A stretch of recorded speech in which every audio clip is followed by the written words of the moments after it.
የዘመን መቁጠሪያው ህዳር 21 ላይ ሲቆም የኢትዮጵያ ሰማይ የጥንት ዜማውን ያዜማል።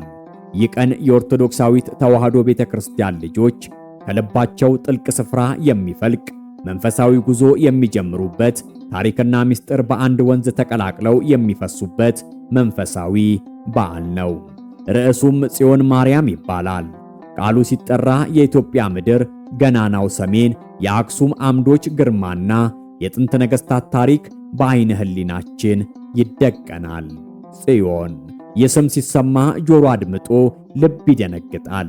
ምክንያቱም ከቅዱሳት መጻሕፍት ገጾች ፈልቆ የክብር ማደሪያ የሆነችውን ቦታና የጸጋ ባለቤት የሆነችውን ሰማያዊት እናት የሚገልጽ ቃል ነው።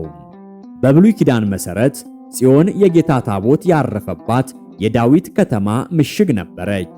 እግዚአብሔር የመረጣቸው ሕዝብ መመኪያና የክብሩ መገለጫ ቃል ኪዳንም ነበረች። ነገር ግን ጊዜው በደረሰ ጊዜ ያ የድንጋይ ከተማ በምሳሌነት ተረታ፣ ክብሩም ወደ ልዑል ደረጃ ከፍ አለ። እናታችን ጽዮን። ውድ ኦርቶዶክሳውያን እንኳን ለጽዮን ማርያም አደረሳችሁ። ሚዲያችንን ሰብስክራይብ በማድረግ አገልግሎታችንን እንደምትደግፉ በቀና ልቦት በመተማመን የዛሬውን መሰናዷችንን እነሆ።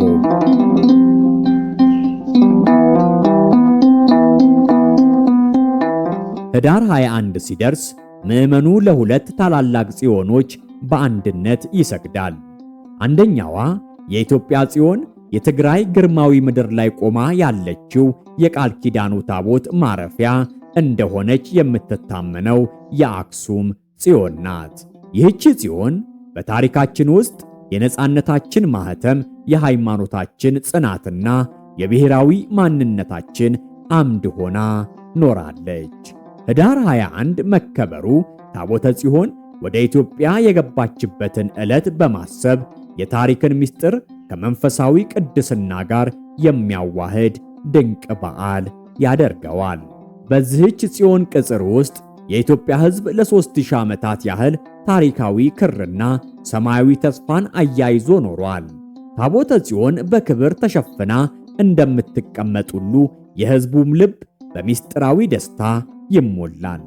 ሁለተኛዋ ግን ከድንጋይና ከጥበብ ሥራ የላቀች የሰማይና የምድር ጽዮን የሆነችው የእግዚአብሔር ማደሪያ ድንኳን ቅድስት ድንግል ማርያም ናት።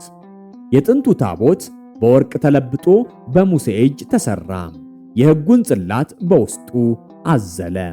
ግን ይህቺ የአዲስ ኪዳኗ ጽዮን የሰማይና የምድር ፈጣሪ የሆነውን ቃልን ራሱን እግዚአብሔር ወልድን በአካሏ ለ9 ወር ከ5 ቀን ተሸከመች።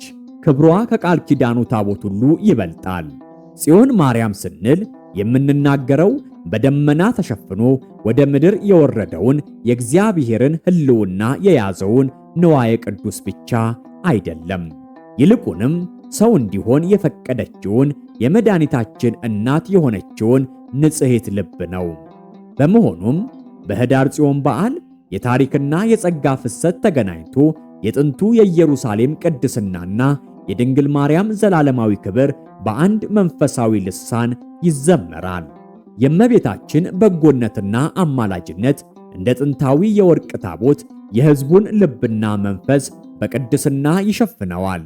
ይህቺ ታላቅ እናት የጽዮን ስም በብሉይ ኪዳን ታሪክ የነበረውን ግርማ ወደ ዘላለማዊ የጸጋና የምሕረት ትርጉም አሸጋግረዋለች። በዓሉ የኢትዮጵያን ታሪክና የኦርቶዶክሳዊት ቤተክርስቲያንን ቀኖና በአንድ ሰንሰለት አጣጥሞ ሲያስር፣ ትልቁ ትኩረት ግን ወደ አዲስ ኪዳኗ ጽዮን ወደ እመቤታችን ቅድስት ድንግል ማርያም ያመራናል። እሷን ጽዮን ብሎ መጥራት የዘመናት ትንቢትና ምሳሌ ፍጻሜን ማወጅ ማለት ነው። ነቢዩ ኢሳይያስ ስለ ጽዮን የተናገረው ትንቢት የጌታ ክብርና የብርሃን ታላቅነት የሚገለጥባት ተራራ እንደሆነች ቢገልጽም ይኸውም ክብር የድንግል ማርያምን ሕይወትና ሥጋ በመንፈስ ቅዱስ ተጋርዶ አበራ። እሷም የምሳሌው ሁሉ ፍጻሜ ሆነች። የብሉይ ኪዳኗ ጽዮን የቃል ኪዳኑ ታቦት፣ የሕጉ ጽላት፣ የመና ወርቅና የአሮን በትርን የያዘች የክብር ሳጥን ነበረች። ይህ ሳጥን እግዚአብሔር ከሕዝቡ ጋር ያለውን ግንኙነትና ቃል ኪዳን ያመለክታል። ነገር ግን የድንግል ማርያም ማኅፀን ግን ከዚህ ሁሉ ይበልጣል። እሷ በሥጋዋ የወርቅ መና እውነተኛው የሕይወት እንጀራ የሆነው ክርስቶስን ይዛለች። እሷ የሕጉ ጽላት መለኮታዊው ቃልና የዓለም ፈጣሪ የሆነው ኢየሱስ ክርስቶስ ያደረባት አማናዊት ታቦት ናት። ስር ያልነበራት የደረቀች እንጨት በድብቅ ኃይል አብባ እንደተገኘች ሁሉ እሷም ያለ ወንድ ዘር በድንግልና ጸንሳ ያለ ጥፋት ጌታን የወለደች የአሮን በትር ናት። በመሆኑም የእመቤታችን የክብር ስም ጽዮን መባሉ ንዋየ ቅዱስ የያዘች ቤተ መቅደስ ብቻ ሳትሆን መለኮት ያደረባት ቅድስተ ቅዱሳን መሆኗን ያውጃል። በኅዳር ጽዮን በዓል ላይ የሚሰማው ዜማ ስለ አክሱም ታቦት ግርማ ብቻ ሳይሆን ከሱ በላይ ስለሚገኘው የታቦቱን ባለቤት በሥጋዋ ስለያዘችው እመቤታችን ልዕልና ጭምር ነው። ይህ በዓል የምሕረትና የቤተ ክርስቲያን አንድነት መገለጫ ነው። ድንግል ማርያም ለክርስቲያኖች ሁሉ የተስፋ ጽዮን ነች። ጽዮን የሚለው ቃል በዕብራይስጥ ምልክት ወይም ምሽግ የሚል ትርጉም አለው። እመቤታችንም ለዓለም የመዳን ምልክት ሆናለች። በልጇ እምነት ለጸኑ ምሽግና መጠጊያ ሆናለች።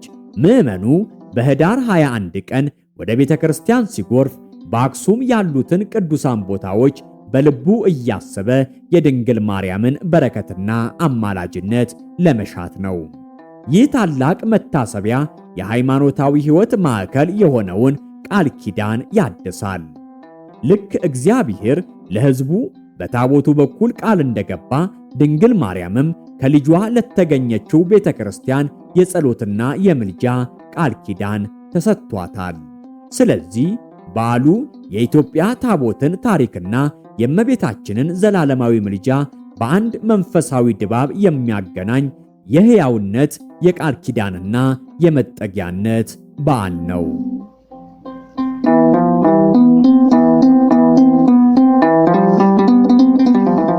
ይህ በዓል ከሥጋዊ አከባበር አልፎ በአክሱም ጽዮን ከተማና በሌሎችም የኢትዮጵያ አድባራት የጥበብ የኪነትና የመንፈሳዊ ቅኔ ውበት የሚንጸባረቅበት ታላቅ ቀን ነው።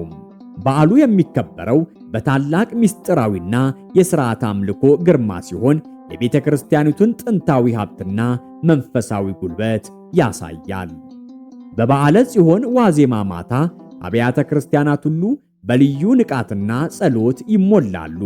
ዲያቆናትና ካህናት የመንፈስ ልብሳቸውን ለብሰው እንደ መላእክት ነጭ ተጎናጽፈው በማህሌትና በኪዳን ይተጋሉ። የማህሌቱ ዜማዎች ከቅዱስ ያሬድ ጓዳ ፈልቀው ስለ ድንግል ማርያም ንጽሕና፣ ስለ ክርስቶስ ሥጋዌ፣ ስለ ቃል ኪዳኑ ታቦትና ስለ አክሱም ታሪክ ይዘምራሉ። ድርሰቶቹና ቅኔዎቹ በልዩ የኪነ ጥበብ ውበት ተደርድረው እመቤታችንን ከምስራቅ የወጣች ፀሐይ በመናፍቃን ነፋስ የማትናወጥ ጽኑ አምድ የታቦተ ሕጉ መናገሻና የመላእክት እመቤት አድርገው ያከብሯታል። በእነዚህ ዜማዎች ውስጥ ጽዮን የሚለው ስም ደጋግሞ ሲጠራ የአክሱም ታቦትና የድንግል ማርያም መንፈሳዊ አንድነት በዜማ ተቃኝቶ ይሰማል። ይህ የአምልኮ ሥርዓት ከቀላል አምልኮ አልፎ በኪነ ጥበባዊ ምስጢር የተሞላ መንፈሳዊ ትዕይንት ነው። የሰውን ልብ ወደ ሰማይ የሚያስነሳ፣ ነፍስን በቅድስና የሚመግብ ታላቅ ሥርዓት ነው። በዚህ ዕለት የሚፈጸመው ታላቅ የኪነት መገለጫ ደግሞ የአክሱም ጽዮን ማርያም በዓል ነው። ለዚህ ታላቅ ቦታ ምዕመናን ከመላው ኢትዮጵያ በዓለም አቀፍ ደረጃ ሳይቀር በታላቅ ጉዞ ይሰበሰባሉ። የኅዳር ጽዮን ለኢትዮጵያዊነት የቆመ ታሪክንና ሃይማኖትን ያገናኘ ብሔራዊ መንፈሳዊ ጉባኤ ነው። ሰዎችም ቅዱስ ቦታውን በንጹሕ ልብ ለመሳለምና የድንግል ማርያምን ቃል ኪዳን ለመቀበል ይጓዛሉ። የነገሥታት መካነ መቃብርና የጥንታዊ ስልጣኔ ማስረጃ የሆነችው አክሱም በዚህ ዕለት በሰዎች ጅረት ታጥባ የጸሎትና የምልጃ ማዕበል ይሰማታል። የቤተ ክርስቲያኒቱ የክብረ በዓል ሥርዓት የሚደመደመው በታላቅ በዓልና በምልጃ ጸሎት ሲሆን ምዕመናን የመንፈስን በረከት ተቀብለው ወደ ቤታቸው ይመለሳሉ። ይህ በዓል ከምስጢረ ሥላሴ ጀምሮ እስከ ድንግል ማርያም ክብርና እስከ ታቦተ ጽዮን ገናናነት ድረስ የቤተ ክርስቲያኒቱን አጠቃላይ ትምህርት በሥርዓትና በኪነ ጥበብ ያሳያል። የሃይማኖታዊ ጥልቀትና የባህል ውበት መገናኛ ድልድይም ጭምር ነው። የጽዮን ማርያም በዓል ከታሪካዊ አከባበር ባሻገር ለክርስቲያኖች ጥልቅ መንፈሳዊ ጥሪ የሚቀርብበት በዓል ነው። የድንግል ማርያም ጽዮን መባሏ የእግዚአብሔር ማደሪያ መሆን የሚቻለው በአካል ንጽሕናና በልብ ቅድስና እንደሆነ የምናይበት ብሩህ ምሳሌ ነው።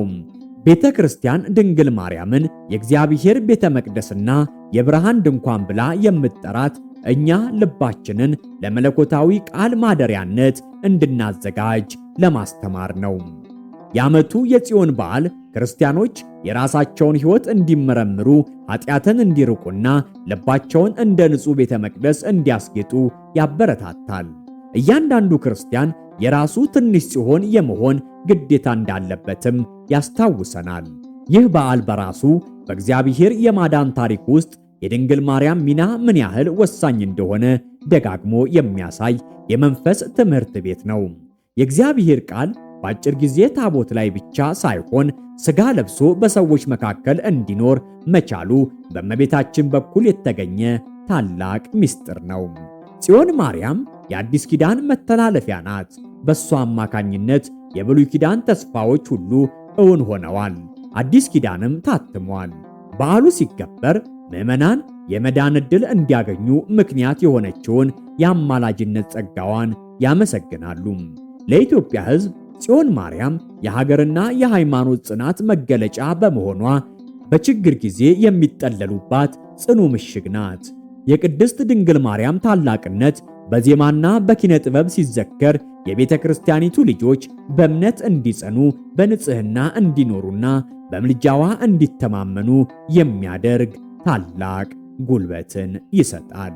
የኅዳር ጽዮን በዓል በኢትዮጵያ ኦርቶዶክስ ተዋሕዶ ቤተ ክርስቲያን የመቁጠሪያ ዕለት ብቻ አይደለም፣ ይልቁንም መንፈሳዊ የሥነ ጥበብና የታሪክ ማህደር ነው። በዓሉ የአክሱም ጽዮንን ጥንታዊ ታቦት ግርማ፣ የድንግል ማርያምን ሰማያዊ ልዕልናና የምዕመናንን መንፈሳዊ ተስፋ በአንድነት ያስቃኛል። የእናታችን ጽዮን ማርያም ረድኤት በረከት ይደርብን። ወስብሐት ለእግዚአብሔር።